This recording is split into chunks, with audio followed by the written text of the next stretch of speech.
Congress party सिर्फ और सिर्फ जनता से ही झूठ नहीं बोलती है, बल्कि सियासत पाने के लिए कुछ भी कर सकती है। जी हां, बिहार इलेक्शन से लेके अभी इस टाइम जो वेस्ट बंगाल इलेक्शन होगा, कांग्रेस पार्टी सिर्फ इन जगहों पर जनता को झूठे वादे नहीं देगी, इसके अलावा भी वे अपनी पार्टी के मेंबर्स को भी झूठे वादों से बांध कर रखती है। कांग्रेस पार्टी को ऐसा लगता है कि सियासत जहां बने वहां पे पहले सियासत बना लो, उसके बाद से वादे करते रहना, और अगर सियासत बनने के बाद वादा पूरा हो चाहे ना हो, क्या ही फर्क पड़ता है। इसी एक ग्लोब के अंदर पार्टी मेंबर्स जो होते हैं वो आ जाते हैं, दिन रात मेहनत करके इलेक्शन में जीतने की कोशिश करते हैं, और जब जीत हासिल होती है उसके बाद से जो डिसअपॉइंटमेंट उनको मिलती है कांग्रेस पार्टी और राहुल गांधी की तरफ से, उसका तो कोई भी जवाब नहीं है। जी हाँ, वैसे भी इस टाइम पर सियासत में आना ही कांग्रेस पार्टी के लिए एक दूर का सौंपने हो गया है, क्योंकि इस टाइम पे उनकी जो गाड़ी है वो कहीं चल नहीं पा रही है। हर जगहों पे पर्दाफाश होता जा रहा है उनके दोगलेपंती का। बिहार इलेक्शन में हमने देख ही लिया कि जनता ने कैसे उनको धक्के मारा, और तो और उनकी दोगलेपंती को, स्पेसिफिकली राहुल गांधी का जो पूरा मोटो था उसे समझ के उनको 6 सीट दिलवाई। तो आप समझ रहे हैं ना कि किस तरीके से स्थिति बदल रही है। इसी टाइम पे कुछ बचे कुचे जो जगहें हैं जहां पे कांग्रेस पार्टी का राज है, जैसे कर्नाटका, उनके यहां पर भी कांग्रेस पार्टी कोई कसर नहीं छोड़ती है कि चीजें खराब ना हो जाए। अपने पैर पर ही कुल्हाड़ी मारने जैसा काम किया है कांग्रेस पार्टी ने मैक्सिमम ऑफ द टाइम, और इस बार भी कुछ ऐसा ही हुआ यूं कि कांग्रेस कर्नाटका के अंदर जो सिद्धरामैया की सरकार है, उसमें जब वो लोग इलेक्शन लड़ रहे थे, उसमें 2 कैंडिडेट्स थे जिन्होंने बहुत जम के मेहनत की थी। सबसे पहले हमारे चीफ मिनिस्टर सिद्धरामैया जी, दूसरा आपके डीके शिव कुमार। ये बहुत बड़ा नाम है कर्नाटका का। इन्होंने काफी हद तक मेहनत की थी पार्टी को इस जगह पे पहुंचाने के लिए जिस जगह पे वे हैं। बहुत से कैंपेन्स किए थे, पैसे लगाए थे, चीजें की थी, उसके बावजूद भी उनको ऐसा, जब बाद में जब पार्टी इलेक्शन जीत गई, तब राहुल गांधी ने उनको पार्टी में रखने के लिए एक सुहाना ऑफर दिया।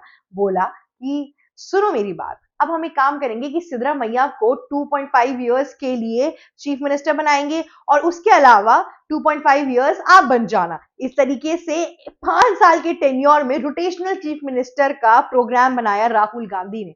जी हाँ, ये कांग्रेस का प्रोग्राम है। भले ही कोई पेपर वर्क नहीं किया, पर सूत्रों में और बाइट्स में तो यही सामने आया था कि वो कुछ ऐसा ही करने वाले हैं। और अब जब नवंबर 2025 में ये रोटेशनल के कहते हैं जो पूरा टाइम था वो खत्म हुआ सिद्धरामैया का, तब डीके शिव कुमार एकदम से जाग उठे। उनको ऐसा लगा कि अरे ये तो मेरा टाइम आ गया चीफ मिनिस्टर बनने का, वाओ। लेकिन ऐसा कुछ भी नहीं हुआ। राहुल गांधी ने उनके मंसूबों पर पानी फेर दिया। सिर्फ मंसूबों पर पानी ही नहीं फेरा, उन्होंने ऐसे एक्ट किया कि मुझे तो कुछ याद ही नहीं कि ऐसा कुछ भी मैंने आपसे वादा किया था। और जिसके बाद से डीके शिव कुमार का दिल टूट गया है बिल्कुल। अब वे भागे फिर रहे, कभी बीजेपी के ऑफिस, कभी इधर उधर, कभी अलग अलग बीजेपी लीडर से मिलते रहते हैं, तो कभी किसी और पार्टी के मेंबर्स से मिलते रहते हैं। पर आप ये पूरा प्रोग्राम समझ रहे हैं, ऐसा एक बार नहीं हुआ कि इन्होंने रोटेशनल चीफ मिनिस्टर का कोई प्रोग्राम बनाया है, ऐसा बहुत बार हुआ है। जी हाँ, पंजाब के अंदर अमरिंदर सिंह गिल और नवजोत सिंह सिद्धू के साथ भी यही हुआ था। उन्हें भी बोला गया था कि आपको मैं रोटेशनल चीफ मिनिस्टर बनाऊंगा। एंड में कांग्रेस की पार्टी आखिरी स्तर तक ही रह पाई, और उसके बाद से, उसके नेक्स्ट ईयर से पंजाब आप आ गई सियासत के अंदर, और कांग्रेस पार्टी का गेट लॉस्ट हो गया। इन सब चीजों से ये सिर्फ पार्टी का ही लॉस नहीं कराते हैं, पर साथ ही साथ जो कैंडिडेट्स लड़ रहे होते हैं उनका भी मखौल बनता है, साथ ही साथ जनता के साथ भी विश्वासघात होता है। अगर आपने एक कैंडिडेट को देखकर कि वो चीफ मिनिस्टर बनेगा उसका सोच के वोटिंग दी है, उसके बाद से अगर वो कैंडिडेट नहीं बनेगा, तो क्या ये आपके साथ विश्वासघात नहीं है? या दूसरा इंसान आपके दर्द को, आपकी तकलीफ को उस तरीके से समझेगा, और उस तरीके से आप उनके साथ कनेक्ट कर पाएंगे जिस तरीके से आपने अपने पार्टी के लीडर के साथ किया था। तो कांग्रेस पार्टी सियासत में आती दोगलेपंती से है, फिर जनता को बिल्कुल ही मजबूरन हो के गुस्से में उनको भगाना पड़ता है। ये हो गई है रीत। सिर्फ और सिर्फ पंजाब का तो एक छोटा एग्जाम्पल मैंने दिया, सचिन पायलट और अशोक गहलोत का तो कितना बड़ा एग्जाम्पल है।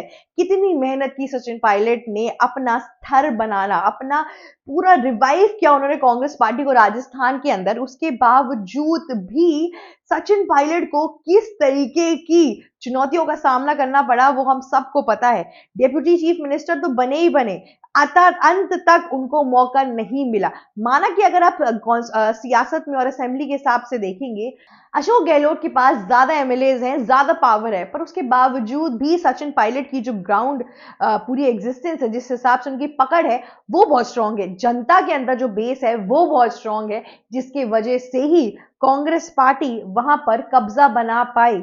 लेकिन क्या हुआ, इनके आपसी संबंध जैसे ही खराब हुए, सचिन पायलट का जैसे ही मन हटा, जब उन्होंने राहुल गांधी की दोगलेबाजी समझ ली कि इसके आगे कुछ नहीं होगा, बस अब राजस्थान से भी कांग्रेस की टाटा बाय बाय हो गई और आ गई यहां पे वसुंधरा राजे।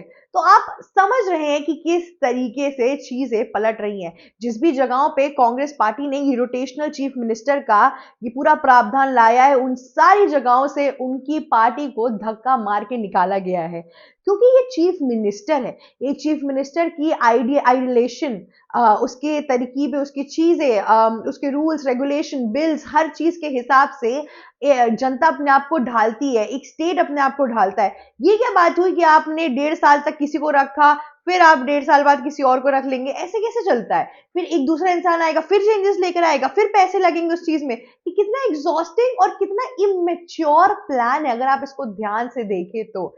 जनता किस पर विश्वास करेगी? ये तो बिल्कुल ट्रांसफर वाले बच्चों की तरह हो गया कि वो स्कूल के बच्चे नहीं होते जिनका एक स्कूल से दूसरे स्कूल में ट्रांसफर होता है, फिर दूसरे स्कूल में ट्रांसफर होता है, तो एक्चुअल में कहीं सेटल डाउन ही नहीं हो पाते। तो जनता का भी यही होगा, एक सीएम आया फिर एक चला गया, फिर दूसरा सीएम आया फिर चला गया। इस तरीके से अगर सत्ता में गेम चलने लगा तो चीजें कुछ भी स्टेबल रही नहीं जाएंगी। वैसे भी एक सरकार 5 साल तक ही रहती है, तो उस 5 साल में एटलीस्ट उसको पूर्ण तरीके से मौका मिलना चाहिए अपने आप को प्रूफ करने का, स्टेट को एक अलग विजन में लेके जाने का। पर कांग्रेस पार्टी को देश के हित की एक्चुअल में कोई चिंता है ही नहीं।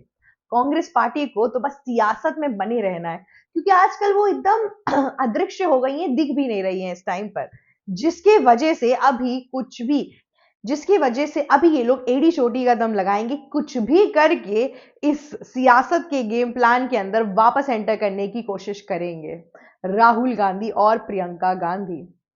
पर देखना ये होगा कि चीफ मिनिस्टर सिद्धरामैया किस तरीके से इस चीज को हैंडल करते हैं। अभी जब मल्लिकार्जुन खड़गे से पूछा गया कि इन सब चीजों पे डीके शिव कुमार के ऊपर आपका क्या विजन है, आप क्या बोलना चाहते हैं, तो मल्लिकार्जुन खड़गे ने साफ साफ बोला कि ये ऊपर की चीजें, ऊपर वाले जो बोलेंगे वो हम बोलेंगे। ऊपर मतलब ऊपर भगवान जी नहीं, जो पार्टी के हेड्स हैं वो जो बोलेंगे वही करेंगे। ऐसे तो आप सबको पता है कि कांग्रेस पार्टी के प्रेसिडेंट मल्लिकार्जुन खड़गे खुद है। जब पार्टी का प्रेसिडेंट ही ऐसी बात करेगा तो आप समझ लीजिए कि किस तरीके की मोनार्की एग्जिस्ट करती है कांग्रेस पार्टी के अंदर। किस तरीके से यहां पर यही होता है कि कोई भी कांग्रेस पार्टी का लीडर या प्रेसिडेंट बन जाए, लेकिन हमेशा दर्जा अपर लेवल का गांधी परिवार को ही मिलेगा। कांग्रेस पार्टी में हमेशा नेपोटिज्म की सीढ़ियां चलती ही रहेंगी और वो कभी बंद नहीं होंगी। और मल्लिकार्जुन खड़गे का ये स्टेटमेंट उसका सबसे बड़ा एग्जाम्पल है। ये पहली बार नहीं है, इसके पहले भी शशि थरूर ने ये इल्जाम लगाया था कांग्रेस के ऊपर कि कांग्रेस की यही गलती है कि कोई नया नहीं आ पाता है उस पार्टी के अंदर, नेपोटिज्म ही चलता है। कभी कभार राहुल गांधी एक बेस्ट कैंडिडेट नहीं है, उसके बावजूद भी कोई और नहीं आ पाता है क्योंकि पार्टी उनकी है। तो इस चक्कर में ये दिक्कतें आती हैं। और उसके बाद से खैर शशि थरूर को से भी एक तरीके से बैर दिखी थी राहुल गांधी और प्रियंका गांधी का, जब उन्होंने ये इस सच्चाई का खुलासा कर दिया था। लेकिन इन सब चीजों के बीच में कांग्रेस पार्टी अपने चक्रव्यूह के अंदर खुद ही घिर चुकी है। अब देखना यह है कि इससे बाहर निकल पाएगी या जाल के अंदर और भुनती जाएगी और इस बार कर्नाटका को भी अपने हाथों से खो देगी। तो इन सब चीजों के लिए आप बने रहिए एबीसी हिंदी के ऊपर। आशा करती हूँ आपको मेरी ये वीडियो अच्छी लगी होगी। मेरा नाम शिवी चित्रांशी है और हमें देखने के लिए आप प्लीज लाइक, शेयर, सब्सक्राइब और कमेंट करना मत भूलिएगा। जाते जाते बेल आइकन भी हिट कर दीजिएगा। Thank you so much for watching us. ABC Hindi news. आज ही जुड़िए हर खबर के साथ।